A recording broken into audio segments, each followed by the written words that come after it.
With just about a month left in office, President Joe Biden is carrying out a promise he made on the campaign trail 4 years ago to end executions of federal prisoners. Today, the president commuted the death penalties for most inmates on the federal death row.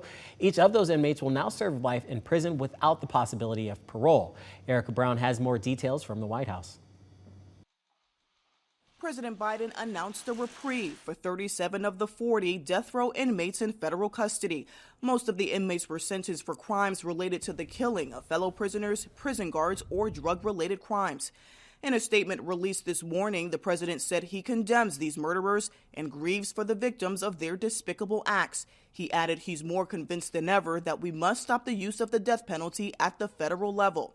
President Biden has opposed the death penalty for years. He says today's announcement is consistent with his 2021 decision to put a moratorium on the death penalty. The president felt it was so important that it was a part of his discussion with the Attorney General when he interviewed him and talked to him about the job. President-elect Donald Trump has expressed no issues with the death penalty, carrying out 13 federal executions during the last 6 months of his first term, which were the first in nearly 2 decades.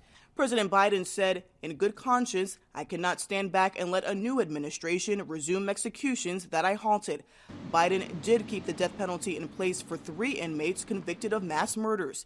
Robert Bowers, sentenced for the mass shooting at the Tree of Life Synagogue in Pittsburgh. Dylan Roof, sentenced in 2017 for killing 9 at the Mother Emanuel Baptist Church in Charleston, South Carolina. And Dzhokhar Tsarnaev, convicted in 2015 for carrying out the Boston Marathon bombing that killed 3 and for shooting and killing an MIT police officer days later. Erica Brown, CBS News, the White House.